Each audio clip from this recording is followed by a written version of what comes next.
Bismillahirrahmanirrahim. Assalamualaikum warahmatullahi wabarakatuh. Alhamdulillahirrahmanirrahim. Yang terhormat Bapak Iwan Sonjaya STMT selaku dosen pembimbing dan Kepala Program Studi Teknik Multimedia Digital. Saya Wahyu Dwi Janarko dari Teknik Multimedia Digital akan mempresentasikan hasil laporan praktik kerja lapangan saya di Yayasan Masjid Raya Bintaro Jaya, Tangerang Selatan.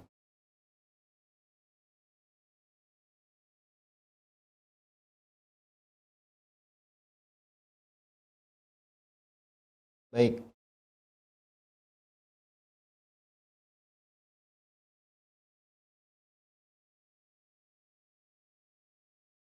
Pembuatan karya digital sebagai sarana dakwah online Yayasan Masjid Raya Bintaro Jaya, Tangerang Selatan itu merupakan judul yang saya ambil. Kemudian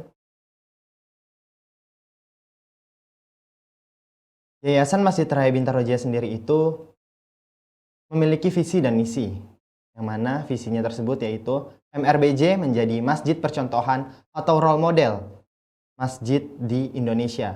Dan untuk misinya itu memiliki beberapa misi yang luar biasa. Yang pertama, pusat dakwah. Yang kedua, pusat pemecahan masalah jamaah. Yang ketiga, pusat pendidikan dan pengembangan. Yang keempat, tempat untuk menyalurkan zakat, infak, dan sodakoh, serta mengelola wakaf produktif. Yang kelima, menjadi pusat pemberdayaan ekonomi umat. Masjid Raya Bintaro Jaya beralamat di Jalan Maleo Raya, Kelurahan Pondok Pecung, Kecamatan Pondok Aren, Kota Tangerang Selatan, Provinsi Banten. Saya melaksanakan praktik kerja lapangan terhitung dari mulai tanggal 5 Agustus sampai dengan 30 November 2020. Berikut adalah struktur organisasi. Struktur organisasi dari Yayasan Masjid Raya Bintaro Jaya, yaitu saya berada di MRBJ TV di divisi ini. Divisi di mana tempat saya membuat karya digital untuk sebagai sarana dakwah online Masjid Raya Bintaro Jaya.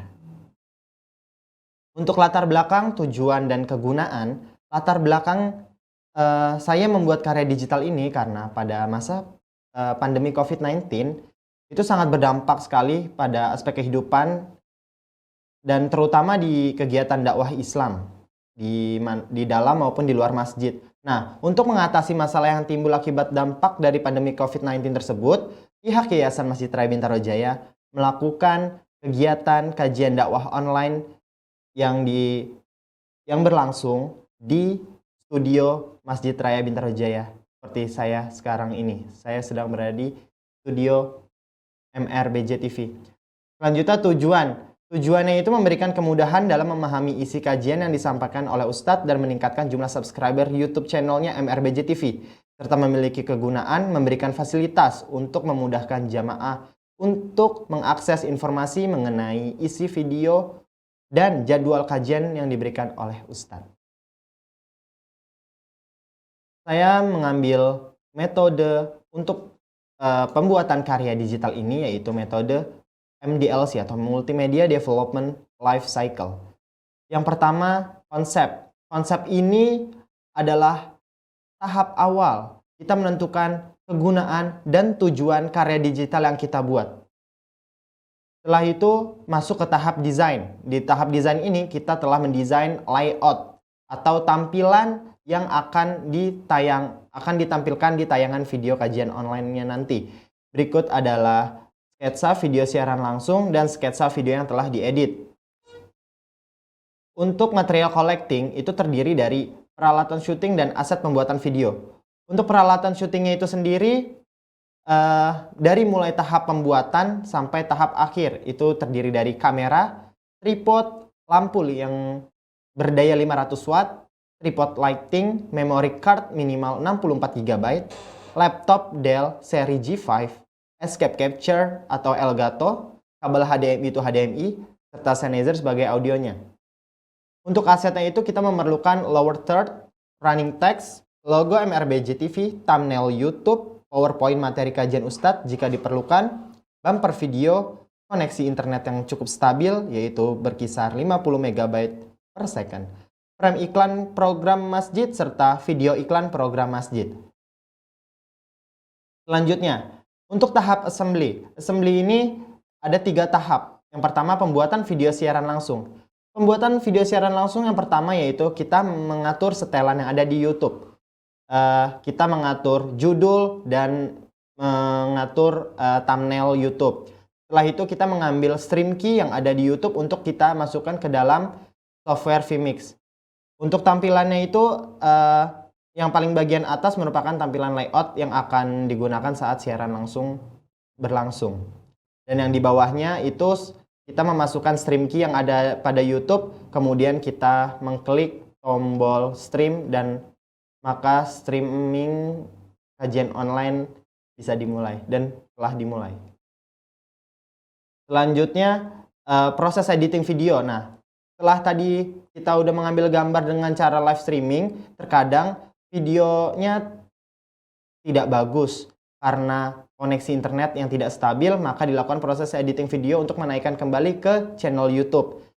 Untuk proses editing videonya sendiri itu, yang pertama kita menggunakan Adobe Premiere CC 2018.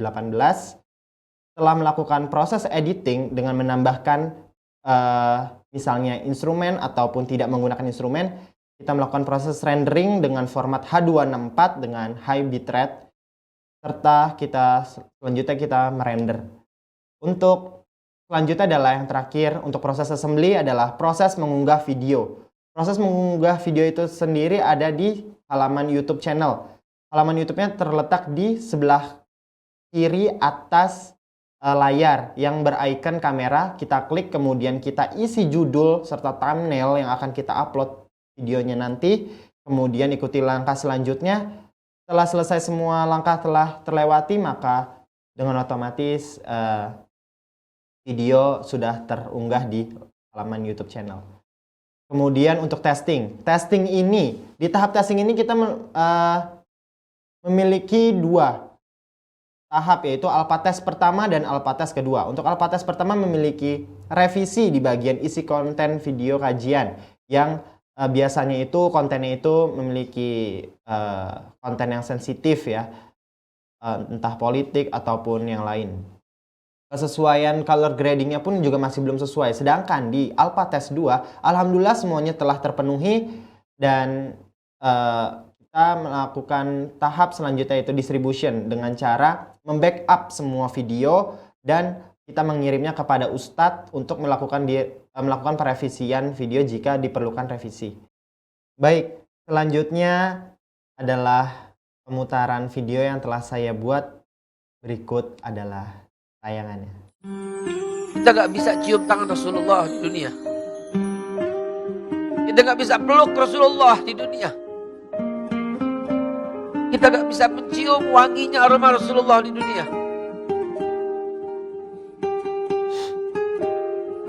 Yang bisa kita lakukan, kita menghormati keturunannya. Yang bisa kita lakukan, kita peluk keturunannya di dunia ini, saudara. Sambil membayangkan, ya Allah, ya Rasulullah, saya peluk keturunanmu karena cinta kepada Allah dan cinta kepada Rasulullah, dan berharap Allah temukan kita nanti di hari kiamat. Begitu, Pak. Mestinya begitu. Bukan menghinakannya, bukan cari-cari kesalahannya, bukan mengungkapkan ke publik segala kekurangannya, kesalahannya. Bukan demikian. Bukan demikian umat Nabi Muhammad sallallahu alaihi wasallam.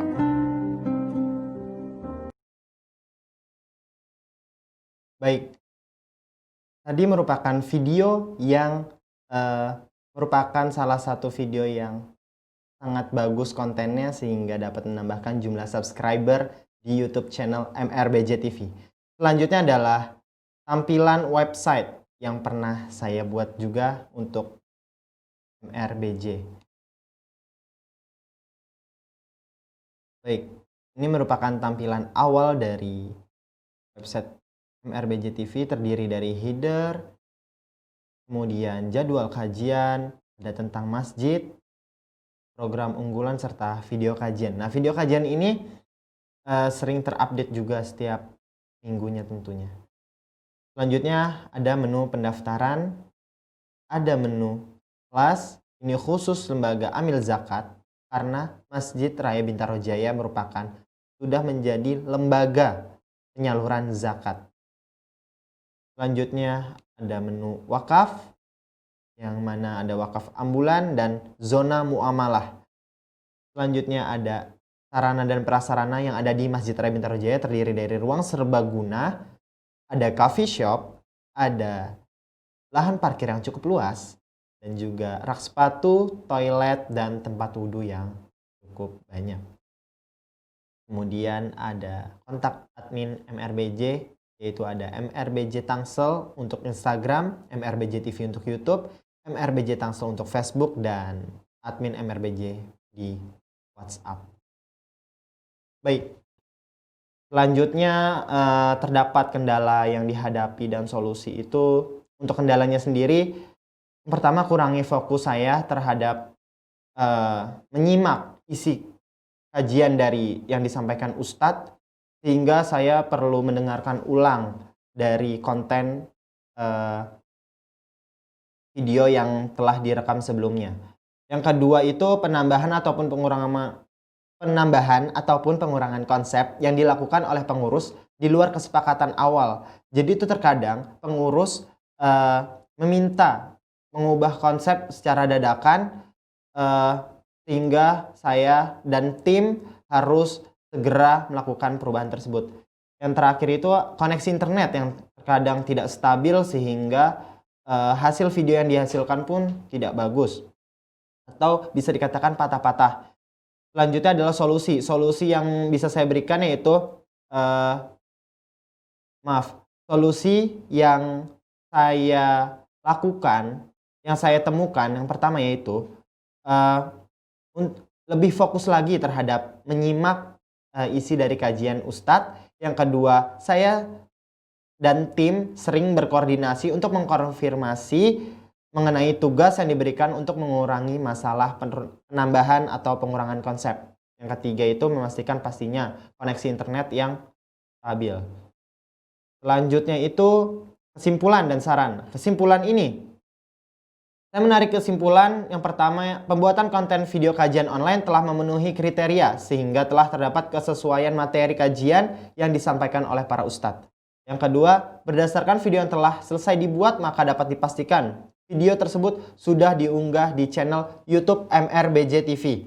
Yang ketiga, pembuatan website sudah berhasil dibuat sehingga video kajian dapat dilihat di website MRBJ juga di mrbjtangsel.org.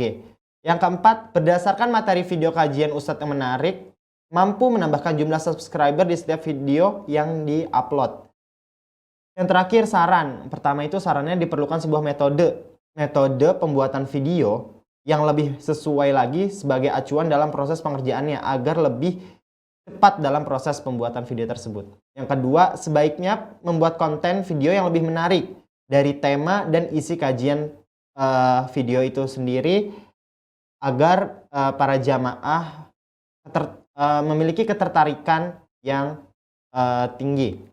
Yang terakhir, memerhatikan waktu penayangan iklan. Nah, terkadang di selingan live streaming kita sering melakukan tayangan iklan. Nah, ini juga perlu dipahami karena penayangan iklan ini terkadang mengganggu fokus dari isi kajian yang disampaikan oleh Ustadz. Baik, sekian presentasi laporan PKL dari saya. Jazakallah khairan azanal jaza. Assalamualaikum warahmatullahi wabarakatuh.